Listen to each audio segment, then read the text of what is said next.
gurigiisa mafalaha ee ka badbaaday fatahaadii 2023 ka dhacday dalka Liibiya kaas oo ilaa hadda ay hadal hayso warbaahinta caalamka. intaan u guda galin sheekadan haddii ay tahay markii kugu horeysay oo aad na soo booqato fadlan nagu soo biir mahadsan.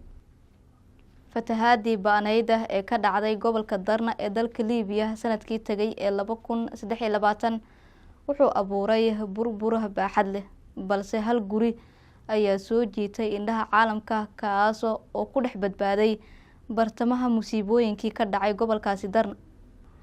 dhammaan gurihii jaarka la ahaa waxa ay ku dhamaadeen oogada dhulka, balse kaligiisa ayaa ka dhex taagan kax bannaan oo musiibooyinkii uu kaga badbaaday. ma aysan soo gaarin wax jajab ah oo la tilmaami karo ama uma baahna dayactir in lagu sameeyo. waxaa intaasi dheer in gurigan oo fogaan dhan 400 oo mitir u jira badda aysan soo gaarin biyaha iska badaa in ay qaadaan. ma jirto warar sugan oo ay warbaahintu ka heshay cidda iska leh gurigan, balse dadweynaha iyo dadkii deganaa xaafadda ayaa hadal hayay in gurigan uu leeyahay nin samafal ah oo si joogto ah u bixiya sadaqada, siiyana dadka danta yar iyo caruurta agoonta ah.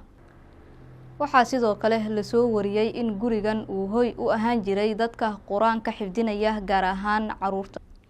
dad gaaraya 11,300 oo qof ayaa ku dhintay fatahaadii ka dhacday dalka Liibiya, gaar ahaan gobolka Darna oo aad ay u saameysay fatahaadaasi Oktoobar 4 sanadkii tagay ee 2023.